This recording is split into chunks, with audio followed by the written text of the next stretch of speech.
Ryan, I've worked with a lot of contractors over my years in the construction industry, and they are a hard-working lot. They take pride in their work and in their businesses, and it's only right that they look for ways to protect what they do and what they have. Exactly, Todd. And now with TrueLook's job site surveillance, contractors can stop worrying about protecting that hard work. Their 5-diamond certified monitoring center provides 24/7 peace of mind. And with TrueLook's intelligent motion alerts, contractors set their cameras to watch their job sites when they aren't there. If the software detects a threat, TrueLook will alert emergency services too. Contractors can protect their work and equipment with TrueLook. Visit TrueLook.com for a free, no-obligation quote today. Welcome to the Construction Disruption Podcast, where we uncover the future of design, building, and remodeling.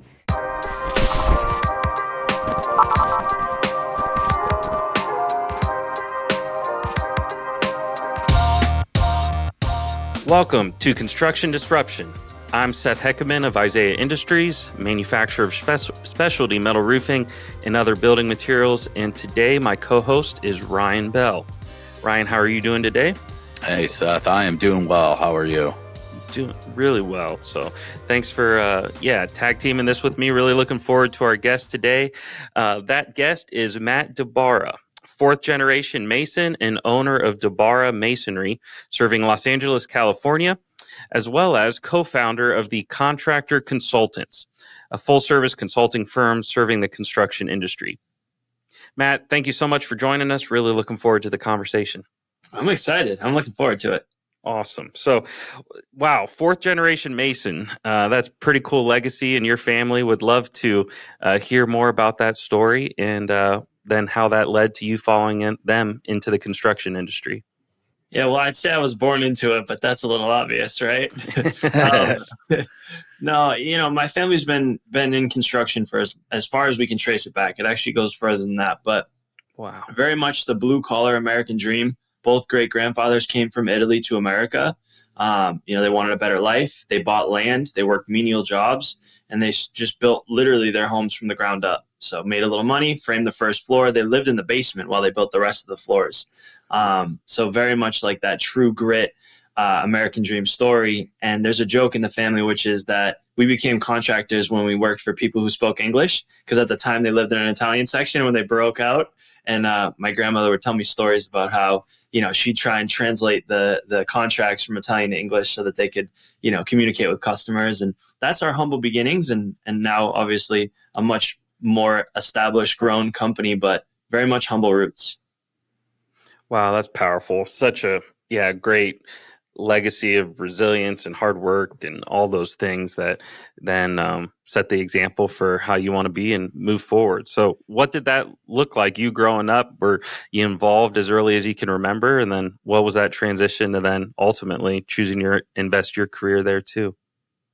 Well, I always grew up admiring what my dad did. He always took photos and he'd show me pictures, and I thought it was cool to build things and see the before and after. And I couldn't wait to go out there and work. I had a lot of energy as a kid, and I started when I was 9. That was my first day on the job. And my dad was smart because my first project was to pick up trash on the job site. And I was talking to somebody about this about a week ago, but it's so funny because doing that taught me humility, right? And picking up all this trash, but it also taught me to be a clean mason and a clean, project manager and obviously business owner later.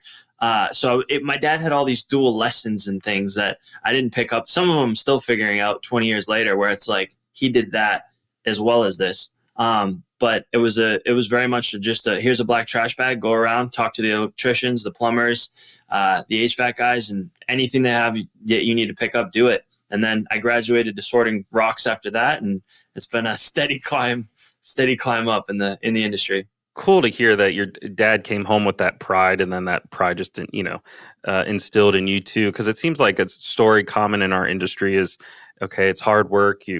Takes a lot of grit. Go out, work in the elements, and put food on the table for your family that way. And there's a lot of folks that seem to then aspire for their kids to earn their own living a little bit differently, but that, not having that same perspective and being just as proud to then come in yourself. That's super cool. Yeah, I mean, it was interesting. So we had a family rule that passed down. So my great grandfathers to my grandfather, my father, my uncle, and me, which was you had to learn the business, but you didn't have to stay in the business. So that was the rule of my dad. He's like, you will learn this. He's like, but if you want to be a doctor, a lawyer, he's like, you want to do whatever it is that your heart desires. He's like, I don't care, but you will learn what it means to work with your hands and build things and see that. And I already wanted it, so it wasn't really hard, but it was interesting because, I learned it. And then later in life, it was like that was all I wanted to come back to. I'm in college and I had opportunities and internships, but I just wanted to work in the family business. So it was very much that freedom where I knew I could take those opportunities, but then the desire to not want to do that, which made it nice for us. So I know I did want to touch on that. Had it planned for a little bit later, but you mentioned college. I thought that was interesting, where kind of unique for a unique element of your story for someone that did get birthed into this business and has been around forever, but then did ultimately go that college route as well. And you got a degree in UMass from construction management. How is that? Has that been of great benefit? Would you recommend kind of going off and getting some more formal education? Just in this industry, when there's so many points of entry without it, it seems like we're relegated to that. If you don't want the college route, start thinking about construction. But would love your perspective. Yeah, I mean, my story was a little unique because my great grandfathers knew home building, they knew construction, but they didn't know the applied principles. Like I remember sizing fireboxes with my grandfather, and he's like, "You got to make it 2 inches wider," and I'm like, "Why?" And he's like, "You just do." And so they didn't know the applied science behind it, but they were geniuses when it came to making things work. And so it kind of, I think, passed down a little bit of an insecurity with my dad, who was always like, I knew the stuff, but I couldn't, I couldn't open a textbook and tell you the reasons why. Like I'd mix a batch of mortar and my dad'd be like, half a scoop of sand more. And I'm like, where is the rules for like, how am I going to figure this out? And so I think that seeded my foundation for college because I wanted to understand, much like when I went to a vocational high school and I learned the different types of mortar, why some of the things my grandfathers did actually worked, like the applied sciences behind it. So it made me curious. In terms of end result, I made good connections. I walked on a union job when I was a sophomore in college. They were doing stonework. And I walked by and I was like, you got the ashlar pattern wrong. And they're like, what do you know? And I was like, yeah, you got to flip these. I'm like, you're longer than 4 feet here. I can tell because the rest of the wall. And he's like, what do you know about this stuff? And I said, well, give me a trial and I'll show you. And so I ended up laying some stone and they hired me. So I was doing union stonework while I was in school. So I made connections. At proximity is power. But in terms of the degree itself, I mean, it wasn't something I leveraged more the experience and the projects we did than the degree. Comes back to the benefit of the both and having that, all that information at your disposal, and obviously has then propelled you where you are today. So coming out of college and getting back into the family business, I'm sure you kept leaning on all that experience of the family, but undoubtedly, like anybody would who's passionate about it, come in with fresh eyes and energy and start looking around and start getting some visions of what could be different or innovated and start making some changes. What were some of those ways that once you started coming into the business and thinking, looking at everything through your eyes, that you started changing things? This is what I think is the single hardest but biggest opportunity in businesses, especially family businesses, but any company, is figuring out what things you get rid of and basically destroy to allow for innovation versus what things become golden pillars in your company. And this was really difficult because we had things that my great grandfathers did that passed down. And some of those things, it was like sifting through and being like, okay, where's the gold nuggets? For example, we had one saying, which was treat customers like they're your neighbors.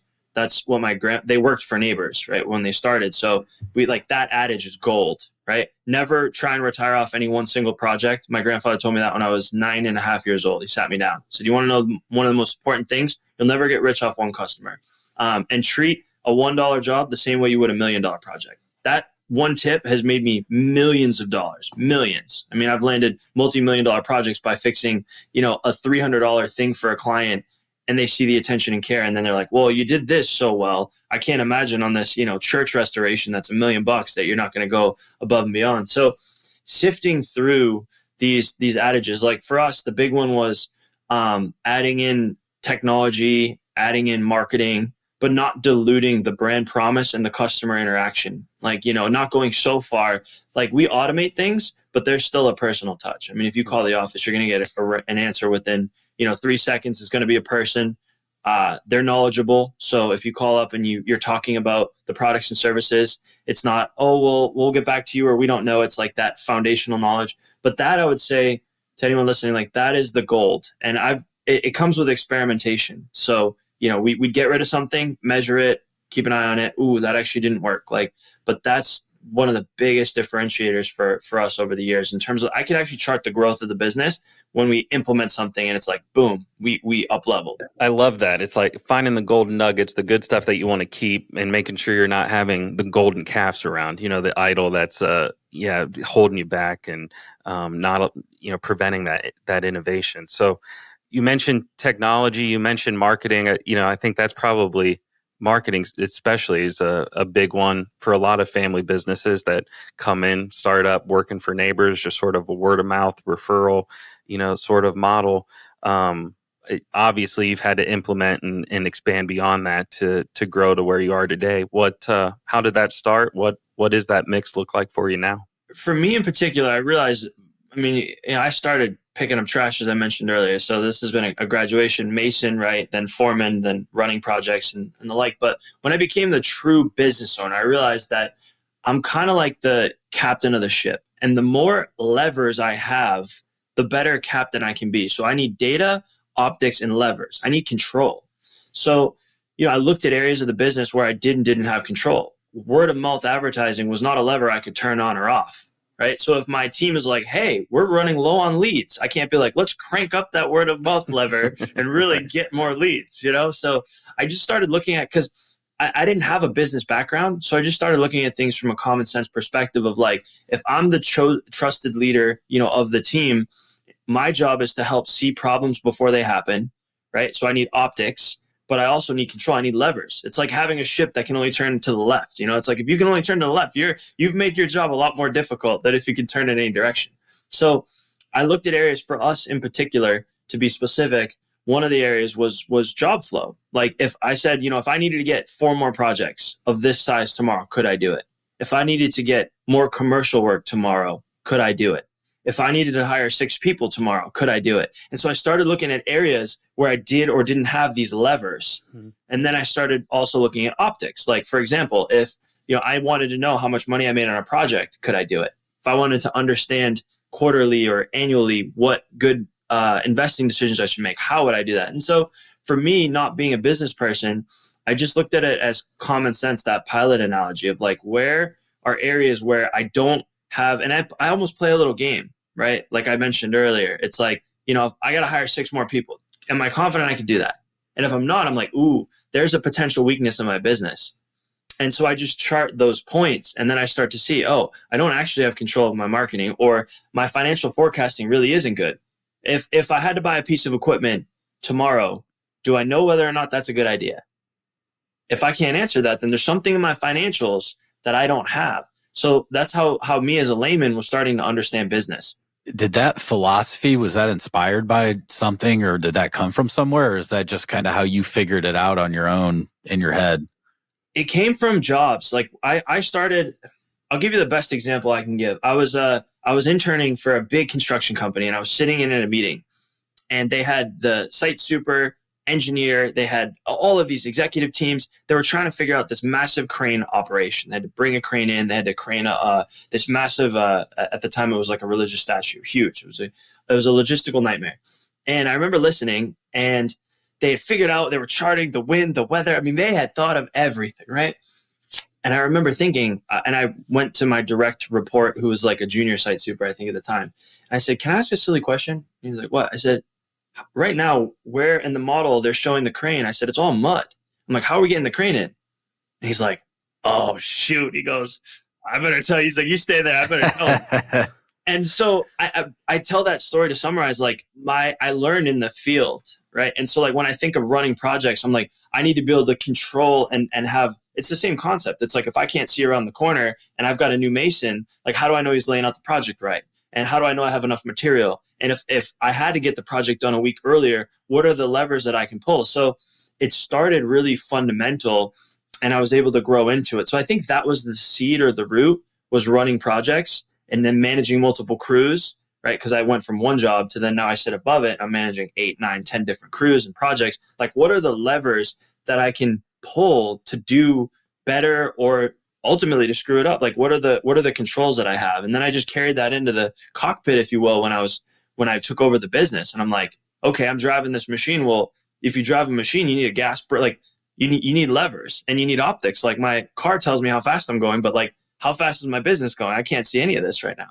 I love that angle on it, because it's, it seems like so many business owners, they're at the mercy of whatever's a problem at the given moment. So, whatever's hurting, they start diving in and trying to work on it. And as you alluded to, typically it's too late to avoid some real tough pain at that point. But you're asking a question, much earlier on, of, do I simply have influence over this or not, whether it's going well or poorly at the moment? It's the example I think of is a lot of our customers. They've had great last couple of years, this post-COVID remodeling boom, and they're enjoying it. They're living off of it, getting fat and happy. But then you start talking to some of them, and they've had record-breaking years, but they're spending, they don't even know what they're spending on marketing, and in reality, it's a percent at best, and it's like, all you're doing is riding the wave, man. And when this wave dies, you've got nothing. So at least, those companies that are established and know what they're doing, and yeah, they're capitalizing on it too, but they have systems in place, and they're spending 10% of their revenue on marketing. And at least they know they're actually driving their ship at that point, rather than just getting blown around aimlessly and doing well when everyone's doing well. And doing poorly when everyone's doing poorly. And I think the industry is, our construction as a whole is very unforgiving. It's like the weather, right? It's like, you can have sunshine or you can have a tornado. I mean, I started when it was the yellow pages, and I saw the evolution onto like websites and the companies who got those first. And then people who jumped onto SEO, so their website ranked. And I saw how unforgiving this industry could be to the people who didn't pay attention. I mean, I remember we had a big competitor who spent tons of money in the yellow page, 2 full page ads. And at the time, we typically did like a quarter page ad, and they got wiped out. Like, we jumped on online stuff fairly early on, and I mean, they were wiped out. I remember when we were hiring their people, right? It was like, boom, they're number one person 10 years. And I remember seeing and going, wow, this is wild. Or in 2008, when I saw people who relied heavily on word of mouth, I sat at the table when my dad got asked to give, a $250,000 loan to one of his friends who had an electrical company, and he's in tears, and I'm sitting there with him.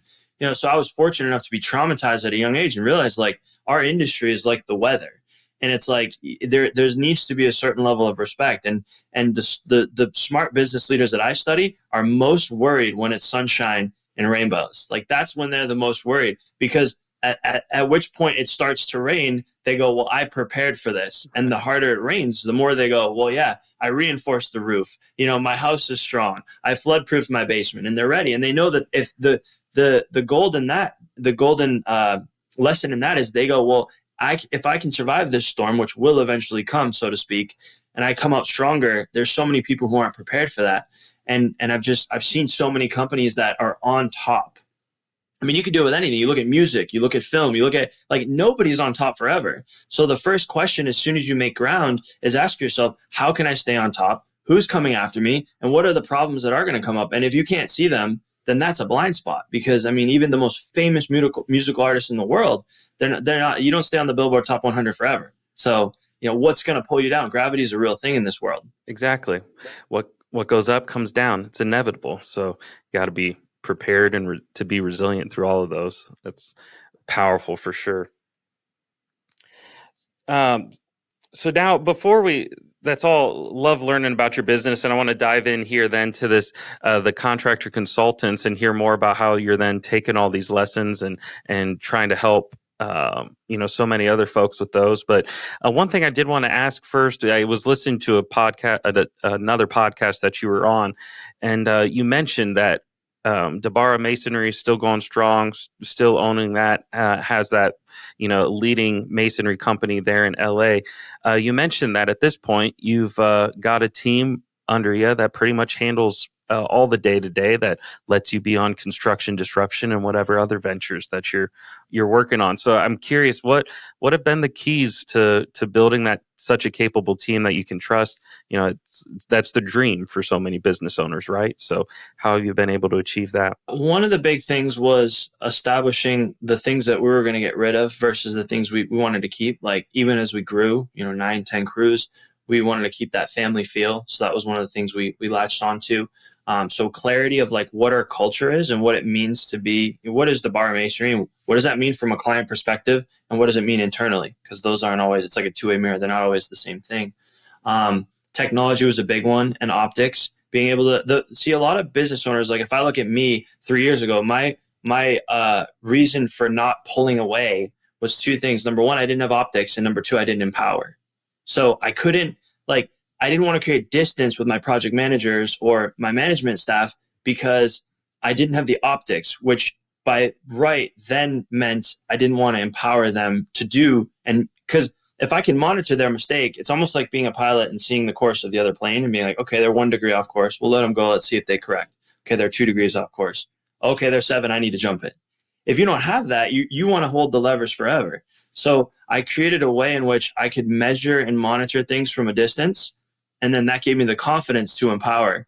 And I think far too many leaders and business owners and managers, it's like you read a leadership book and it's like empower your people and give them the keys to the, kingdom and let them do that. It's like, yeah, that's great. But like, if I lose, $500,000, I'm out. This person has the ability to tank my company. So Right. It looks good on paper, but what do I do? So for me, it was the optics, like even right down to our team events, like we'll record those. So like when we do our awards stuff, like once a month, everyone gets together, we record it and I get to watch that. So I'm not the overbearing owner who's there, but like I get to see it. I get to call out certain people. I get to say, hey, I saw what you did. It was a great job.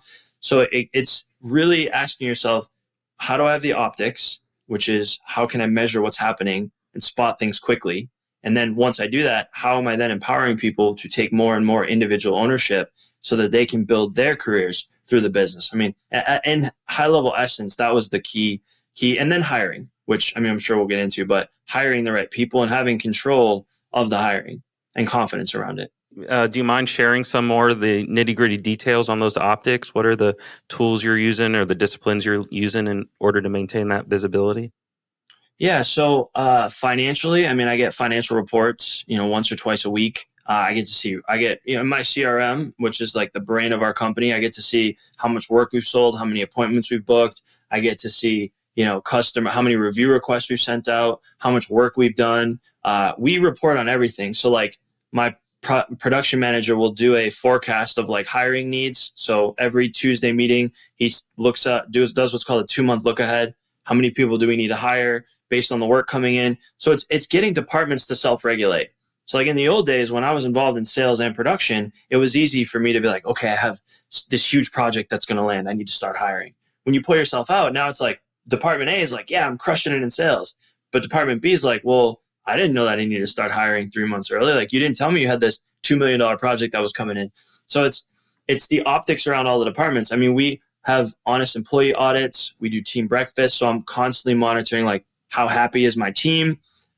We do these company branded poker chips that we give out for like good things that we want to see more of. And they get to spin this wheel, really cool prizes they win.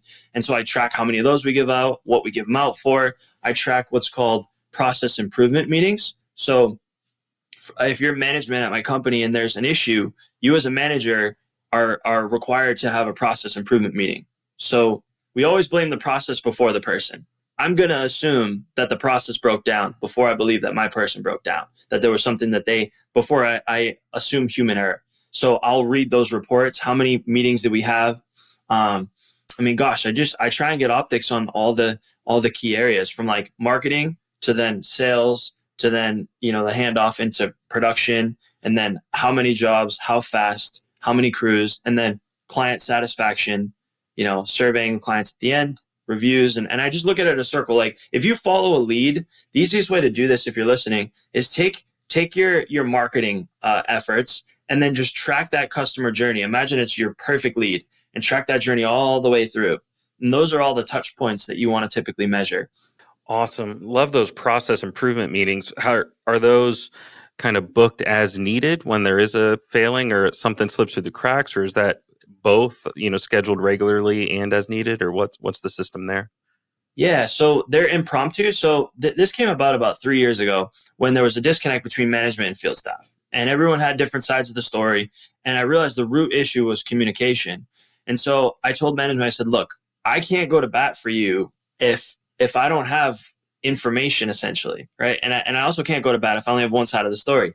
So we came up with this philosophy. It's always process, not person, until proven otherwise. Just like in our legal system, right? Innocent until proven guilty. We say process until proven person. That's an internal silly joke we have. And the way it works is if something happens, right, that affects, bottom line or culture or whatever it may be, it's a conversation. So they sit down, it's what happened, what went wrong, what can we do differently, and they both sign it. Well, what's nice about that is I get the written perspective of both people. So now the person in the field is just as valued as the manager. They get to write out what they think happened. And sometimes those two things don't agree, right? It's like, no, I didn't forget to pick up the cement mixer. I wasn't told by XYZ. But you get it in writing and it forces a conversation. And what's also nice about it is, if management is like, "Hey, I'm struggling. This person's been giving me a hard time," and da-da-da. Okay, great. Let's audit. How many process improvement meetings have we had with them? Well, we haven't had any in the last month. Oh, so this has been happening for 2 months. The 3 things you just mentioned, but we never took the time to sit down formally and really dive into what's happening. You're right, Matt. All right, let me do a process improvement meeting. I'll stay on this. It's now accountability for your management team. But what's nice is it's a double-sided coin, because then I'll have some managers that are, they'll go to my ops manager and be like, "Look, this is the 7th time in the last 2 months that I've sat with this person. Here's all of them. Here's the reasons. Like, we got to figure this out." And now my ops manager can go, "Okay, I can support this now," and also analyze the data. Is there a certain pattern or trend? And we found things where it's like, we found we've needed to create positions in the company. Like, we've outgrown certain things. Like, we'll look at it and be like, "Oh, wait, it's not your fault. It's not your fault. We need somebody at the yard, like a second junior person who's making sure all these things happen." It's another layer of optics. I think for many people listening, that's just one component of that you just rattled off of all these systems that you've put in place that allow the organization just to thrive, people to be happy, all those things. So I think that's probably a easy lead into the contractor consultants. Would love to hear about you starting that, and then how you come alongside and help people identify the first building blocks of the multi-year process to get to where, you just described you folks are. Yeah, I mean, we primarily focus on hiring. And the business came out of necessity. I didn't follow my own rules in 2019, roughly. I think it was end of 2018. And so I was like the American dream. I was doing, I think, 3 celebrity homes. I was doing a big government project, and I wasn't paying attention to my team talking about hiring. It wasn't an optic that we had really clearly defined as well as we do now. And so I was the victim of the same storm that I mentioned earlier. Lost nearly $1 million in the course of just a couple weeks. I mean, it was messy. Jobs falling apart, like losing projects left and right because we didn't have the right staff. And so the business was born out of me really spending time to figure out, what's this hiring system look like? What's the new version of hiring? So I ended up, after about 1.5 years, 2 years, figured out a system. Then I helped my friends and contractors I knew, then trade associations.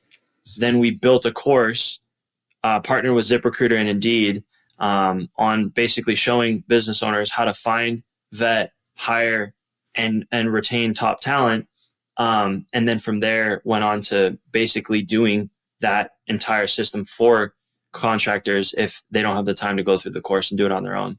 So going back to the start of that process, your own tough experience with that, sounds like, typical scenario of sales just outpacing production and getting in the deep end and then going sideways.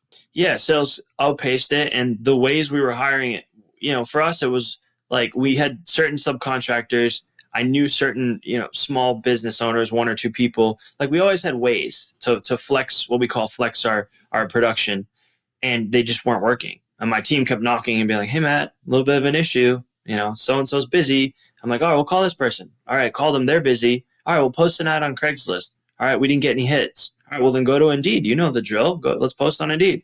Well, we did that 3 times and nothing happened. Oh, okay. Now we're in trouble, right? Because we're still selling as if all those things are working.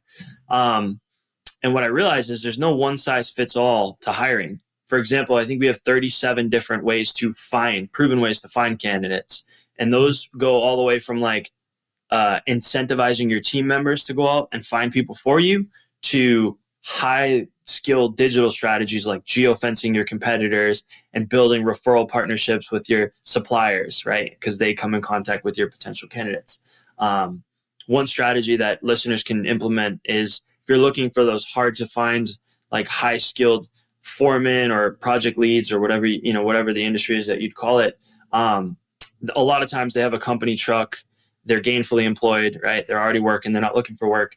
We've shown our clients how to approach your suppliers and offer to sponsor free coffee and donuts during the busiest 2 hours every morning. And in exchange for that, put a recruiting card on that table.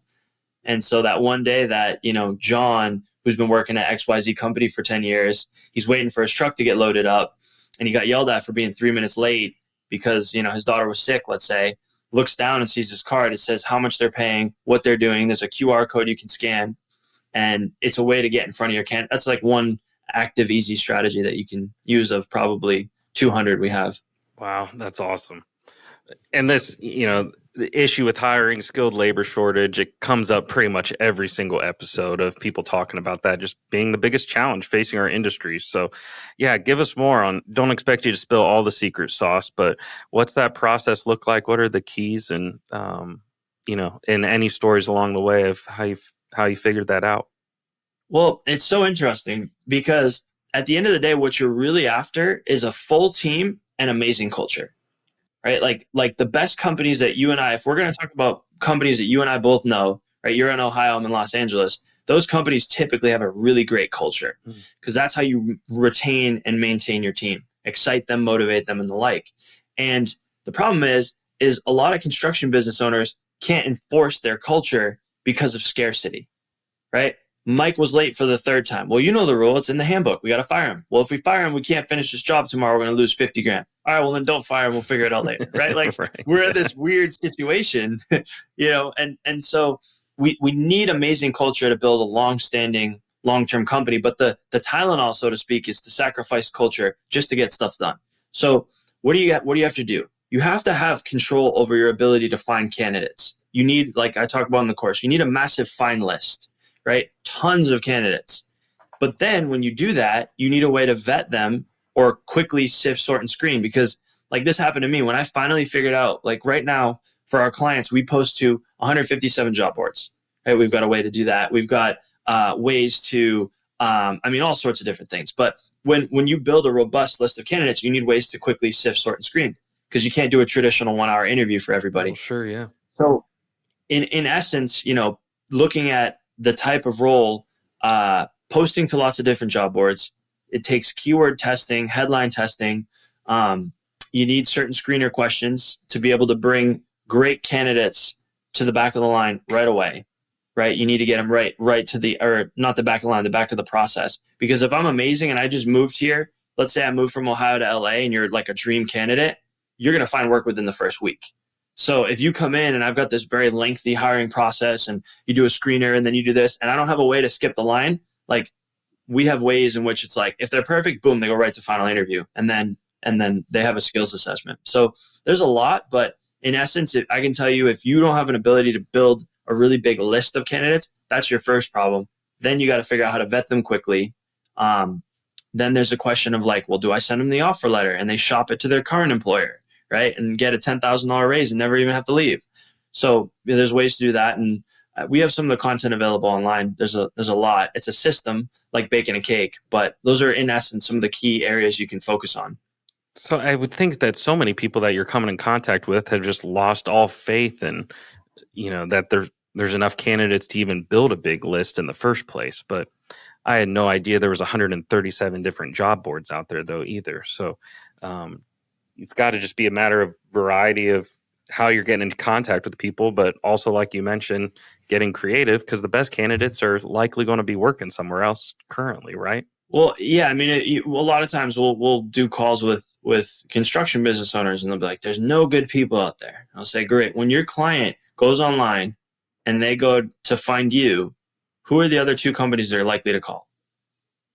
And unless it's a one-man band in a pickup truck, then there's some people out there. And typically in every market, you can take the smallest town in Massachusetts or Ohio, it doesn't matter where you are. Typically there's 2, 3, 4 other people. So that's a big part of it. In some markets, we find, you know what, you are pretty dry.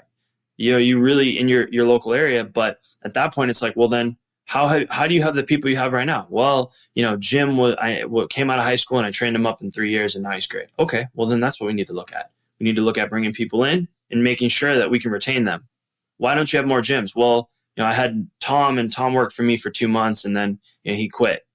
Well, why did he quit? Right? It's the retention model now. So it's bringing people in, but we really need to safeguard that retention, because what you don't want is to train someone for 6 months, get them decent, and now they're working at your competitor and you did them a favor after you spent all the money and time. So it's different for local markets, but I would say across the board, companies are surprised at how many people are available when you put enough of the feelers out and you're doing the geofencing, the partner lists, you're incentivizing your current team members to go out, like giving your current team members either a cash or some other type of incentive. Ideally, it's unique, meaning one-to-one. Like if I know John works for me and he's a big Patriots fan, let's say, hey, I'll get you tickets to your favorite game if you find XYZ position.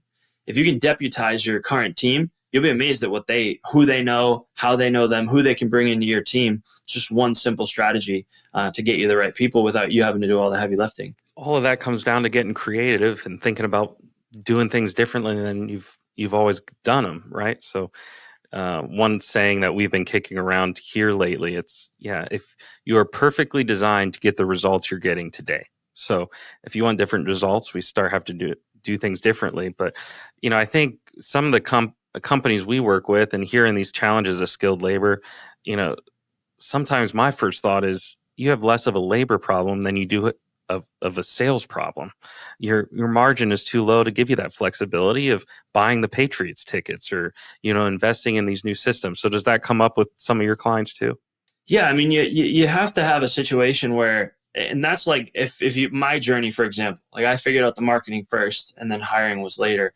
You have to have the margins in place to do that. If you can't give, well, it's also a clear understanding, because if you really track and have the metrics around like how many jobs did you not bid because you didn't have the right people in the field, or how many projects went over because you didn't have enough of the right people. So when you start measuring these optics, we even have clients with really tight margins, like real tight commercial margins, let's say, or in the residential space.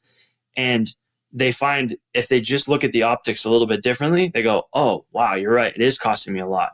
This project went, 15% over budget because I didn't have enough laborers that could feed my installers, right? And if I did, things would have gone a lot faster and they would have got so burnt out, would have been less overtime. So if you look at overtime, you look at job cost overruns, and you look at how many projects you either lost or couldn't bid or didn't want to bid because you were full, I mean, those are all indicators that it actually is saving you money to heavily incentivize your hiring. Are you finding that, does this vary much trade to trade, or any feedback there on whether looking for roofers looks really different than masons versus, window installers? The only thing we've seen is that like the real, like masons, for example, where there's a long apprenticeship program where it takes a long time, or concrete, for example, concrete finishers, is a little bit more difficult. The trades and fields where you can train somebody quickly, like roofing, for example, is a dream for us.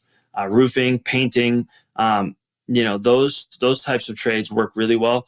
We do great with masonry companies too. We've noticed it's just we have to go a little bit wider and a little bit deeper to get the same results we would for like a roofing company or a painting company or a general labor, like window cleaning, for example, those types of companies. But it's the interesting thing is, I had a mentor early on, a marketing mentor, and he said the biggest marketing travesty for companies is not knowing how high is high.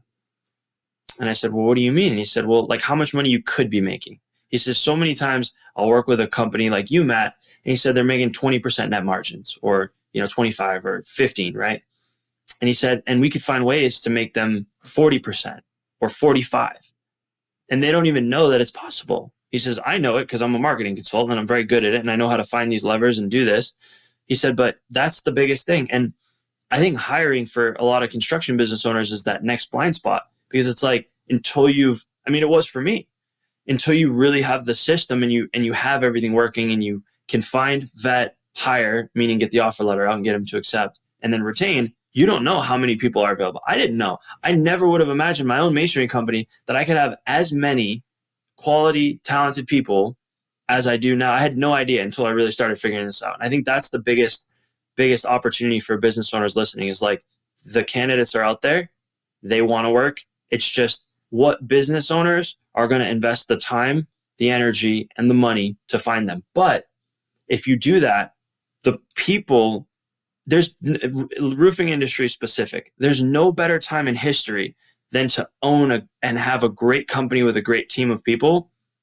It's the most valuable asset you can have. No longer, when we're looking at the acquisition model right now, so many of the acquisitions are built around the team. Like, they don't even care about pipeline. The big acquisition companies are eating up smaller companies, 2 people, 20 people, 100 people, just for the team, because they're going, for me to go out, find, and incorporate these people on my own is a nightmare. So it's like, it's the payoff on top of the payoff if you put in the work. So what does that look like for your company right now? Does that, you've got a full-time team devoted to this day in and day out, or is this something you pull the lever more? You mentioned the 2-month forecast earlier. So yeah, or is it something you pull the lever and just ramp it up when you need it? What does that look like? Well, we're into like organic growth now. So we're in a very nice spot where we kind of keep the floodgates open. We're always screening candidates, but we're not in like a hiring, like, I need somebody right away. We typically have a waiting list of, candidates that might require a little bit more training than we may or may not want to invest in right away. But we've gotten to a point where it's like maintenance mode. If you think of like an exercise example, it's like, it's hard work to get to that peak physical condition. And then once you've perfected nutrition, working out, and all those things, it's like, you're kind of like maintenance mode, autopilot. You just go to the gym 3 times a week. You're just maintaining. We're at that point. It's the hard part is to go from hiring crisis, which is typically also culture crisis, right? Because like, when those 2 things coexist, you can't enforce good culture. It's impossible. Like, you just can't, because then you'd have, it's a slippery slope downwards. So it's like fixing your culture, getting your hiring up to a point where you understand locally the market, the model that works for you. And then when you do, you get to this beautiful place called maintenance mode, where it's like, I keep my hiring going. If somebody happens to move to my area, or maybe a business shuts down, like, you have your floodgates open to capture people, but you're not in this dying. I mean, we just had somebody, my team alerted me to somebody who just shut down their own company, right? I mean, we weren't like actively in need of this position, but we got an awesome candidate because he's like, I'm done. He's like, I had family stuff. I'm working too much on my own. It's too hard to sell work right now. I just want to go work for somebody. Well, we were ready and waiting. We had our net wide open, boom, and they came in. So that's like the ultimate payout for business owners. And then you've got that hidden benefit of like, you have the asset that everybody wants. You have the ability to perform the work. Yeah, you mentioned all this goes hand in hand with culture. So was there companies out there, our industry or otherwise, that you look to as examples for what you wanted to build, and what have been the key principles for that for you folks? Culture comes down to a couple things. One of the big ones is communication. If you look at companies with poor culture, there's typically poor communication, meaning I could be saying things that aren't nice, right? Harmful things. I mean, I grew up in the business where like we used to see fist fights on the job. We used to see, it was like the bigger mistake I made growing up when I was young, the louder I got yelled at. So I knew, like, if my dad really yelled, I was like, oh, that's a big one. I better get there quick. Like, that's how I grew up. And the industry's changed so much now, especially because you're incorporating like the old timers that my dad used to call it. We had an old timer Mason who was in his 70s, probably 20 years ago when I was really starting out. And so you're integrating like younger people who know tech with people who have really earned their stripes in the industry. And so like the ultimate important thing is good communication. Like we spend a lot of time looking at it's communication and team building, right? How do I incorporate elements of fun in the business and things like that? So specifically, what that looks like is one strategy is an honest employee audit. So we recommend either monthly or quarterly. We've have a framework, but you're essentially on a 1 to 10 scale, anonymously surveying key areas of satisfaction. So like on a scale of 1 to 10, how valued do I feel my input is, to my manager when I give it, right? Or like, how fair do I feel my pay is, right? And you'd be amazed. I mean, you get these reports back and we talk to owners and we're like, how confident are you this is going to be good? Oh, my team is amazing. They love it. They're happy. Okay. We get it back a couple areas, it might be pay, it might be communication around, job delays, things like that. You find there's opportunities. So anonymous communication, open communication, like those the process improvement meetings are huge.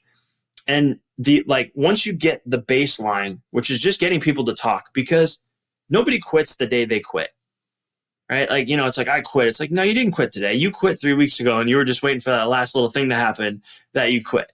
So if we know that if I can catch it early enough, I can solve almost any problem. So one thing we do is if somebody new comes in, really good onboarding plan, right? Who do they go see? What are they, especially the first 2 weeks? Do they have everything they need to be successful? Then we mandate it's 3 reviews in the first basically 4 months. So you get a 2-week review, a 30-day review, and a 90-day review. So 3 reviews. All of these are eligible for a raise. I've had people in the span of 4 months get 3 raises. Like, it's actually fairly common, because the next thing we do is we are very clear about expectations. So now that we've eliminated the burden of, I got to bring you in the office to talk to you. It's like, well, no, it's not weird, because on day 1, we're like, 2 weeks from now, you'll be back here. And then after that, again in 30 days, and after that, 90. Now it's not weird anymore. I'm not bringing you in the office. After we've established that, now we get really clear during those meetings on how you get an A. Because if you bring A-level talent, they feed off of getting A's. Like, they are like I want the pat on the backs. And so our job as business managers is to clearly define, how do you get an A? So in these reviews, we're like, hey, you did amazing in these 4 things. We're really a stickler about time. I know it was 7:03. You're supposed to be there at 7. No big deal. But like, if you could really get there at 7 or earlier, like, that's our culture. No problem. Because we've opened the channel up, instead of having to like pull them aside and be like, hey, can I talk to you? So this whole 7:03 thing, it's not where it's like, you're making a big, heavy thing out of something that could be casual in a pre-planned meeting. So the communication's big. And then the other thing with culture, 2 other things is team building. So, and then team structuring, and they're different. So team building is like events for the whole company or events for departments, where you really bring everybody together and it's close. Team structuring is where you're looking at, okay, I've got this young person and they got a lot of energy and they go a million miles an hour, but they're not super clean. I'm not going to put them with somebody who has no patience. Because if I put them with someone who's got no patience, he's going to tell them once, tell them twice, I want to fire him. Like, Right. like that was like my dad in the field. Like, I would never put that guy on. If I did that, I'd be like, guarantee they're gone in a week. So we spend a lot of time crafting teams. So as soon as something doesn't work out and I have a crew of 6, 8, 10 people, I'm immediately like, well, were they with the wrong team? Did I put them on the wrong team? Did I misstructure the way they needed to be located within the organization? And those are just some of the actionable strategies. Excellent stuff, man. So I love hearing your passion and just the intentionality that you've approached your own business and really our industry now. Letting so many other people benefit from it. So what is that next step and process for if someone is listening and in understanding that they need hiring culture beyond help, and that thinks the contractor consultants can help? What would that process look like for them? I mean, typically we start with just reaching out to us. Website's great. Online through the website is probably the easiest, fastest. Schedule a call, and then we look at your market, where you are, and there's probably a good chance we can help. I mean, we've figured out, we have a pretty good framework, and what's nice about what we do is everything escalates. So I can't sit here and say we're definitely going to do this in this time frame, but we've got an escalation process. Some markets are really easy. We start with step 1 and 2, and we're getting great results. But what we're trying to do is we handle the biggest problem for business owners, which is I don't have the time to do this, but I know I need to do it. So like the business owner, we do all the job postings, we do all of the headline testing, the weekly reporting. So that business owner is just showing up to final, vetted, approved interviews. That's it. Wow. So like all of the like job boards, all of the screenings, our team gets to the average candidate, and think as of last week, it was 4 minutes. You apply within 4 minutes, we're contacting you. So, it's we take care of all of that so that the business owner can do what they're good at, which is if I got somebody who is all pre-qualified, they get to qualify them that second half. And then we handle the hiring letters, the, drug screen, like all of that coordination for them. So it's a really, really neat service that we've had great success with. That time to conversation, it reminded me, one of our customers a couple of weeks ago was telling me that just on a whim, he started experimenting that rather than call up the candidate, try to schedule them a week later for an in-person interview, it became, hey, can you jump on a Zoom call in an hour? Not an hour. Okay, 2 this afternoon. Let's do it. And just really ramped up their success rate and just, getting into a good conversation quicker and taking them out of the pool for everyone else to try to capture. So it's awesome. Well, good deal, Matt.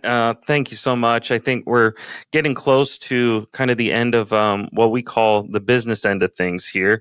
But one thing I did want to ask you, one last question was, obviously as a still young person building a really impressive career in this industry that we all love and care a lot about, what words of advice, what would you say to another person, at that stage in life who is evaluating where to invest their career, and construction in one way or another is on the table for consideration? I mean, I'm a huge proponent of this industry. I think there's no better time to be involved in construction. I think that we're going to see artificial intelligence integrate nicely.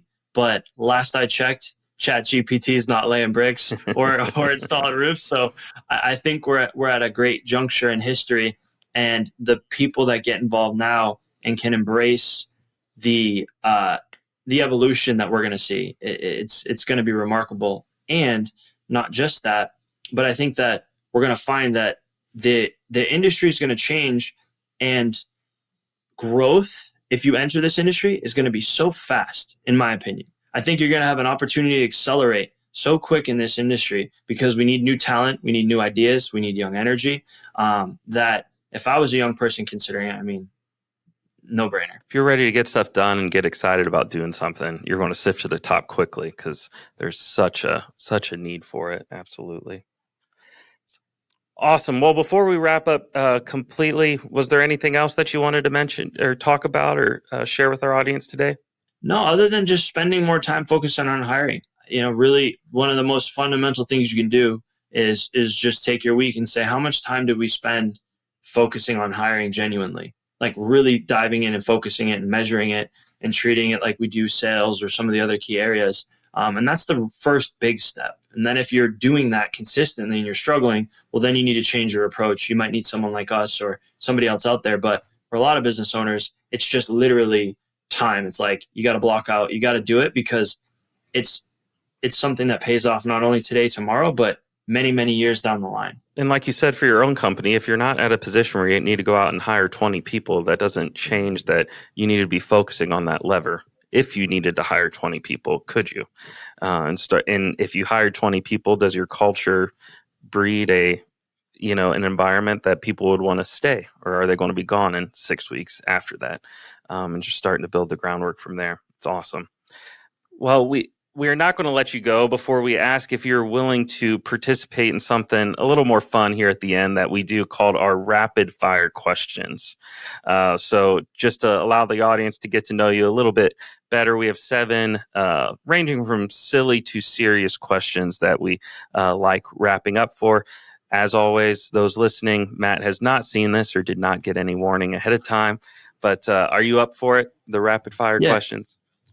Yeah. Awesome. So we'll alternate asking those here. Ryan, if you want to go first, you can take us away. Sure, I'd be happy to. Question number 1. When you're not working, how do you like to spend your time? With family and traveling. Traveling, like far traveling, or just going places in general? US, and then international. New places. Cool. Love it. Cool. New places. What's next on your list? Do you have a bucket list one you're working towards now? I want to spend some time in Greece. I'm Italian, so I've done Italy a lot, but Greece is like kind of like the cousin that I, didn't really get to see. So Cool. Question number 2. Well, we just asked you like 4 questions in the first one, but the second rapid fire question. If you had to eat one food for every meal going forward, what would you eat? I mean, I'm a pasta guy. There you go. No surprise there, sure. really, I guess. Yeah. Question number 3. What is the last job or career that you would ever want to have? Oh, data analyst. Like just analyzing data. Cold, sterile That would be hard. spreadsheets for hours on end. Doesn't seem like that would fit. Yeah. 4, if you could pick a superpower, what would it be? Inspiring others to see their true potential. Beautiful. That's a good one. Question number 5. If someone were to play you in a movie, who would you want it to be? If I could do like a future me, I'd have George Clooney play it.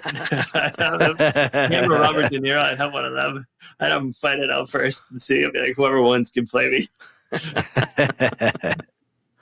I like that question. What product or service have you purchased recently that you would consider life-changing? Oh, you know what I just purchased? It's so funny you say this. I'm traveling right now. I purchased a really small power inverter that like is so cigarette lighter to outlet, so I could work in the car, but like a small one. Life changing. I'm going to take it with me everywhere. So it has like an actual plug, like is it on Amazon? I'm assuming. Yeah. Because we had a need for one of those recently, and I was like, why haven't I ordered that on Amazon? Like, why don't cars just come with that now? But anyways, okay. Final question. This one's a little more serious. What would you like to be remembered for? I probably gave it away with my superpower, but inspiring others to see how high is high, like my earlier mentor taught me when I was really getting into all this. Well on your way to that, and thank you for fulfilling that partly with this time here today with us. Really enjoyed it. For those that do want to get in touch with you, Matt, what's the best way to do that? You can email us, Matt D at the Contractor Consultants. It's me, Matt D at the contractorconsultants.com, or the website. Awesome. So thank you again, and thank you, listeners, for tuning into this episode of Construction Disruption with Matt DiBara with DiBara Masonry and the Construction Consultants. Again, the constructionconsultants.com. Please watch for future episodes of the podcast. We are always blessed with great guests. And if you would, don't forget to leave a review on Apple Podcasts or YouTube. Until next time, we're together. Keep on disrupting and challenging the status quo. God bless and take care. This is Isaiah Industries signing off until the next episode of Construction Disruption. This podcast is produced by Isaiah Industries, manufacturer of specialty metal roofing and other building products.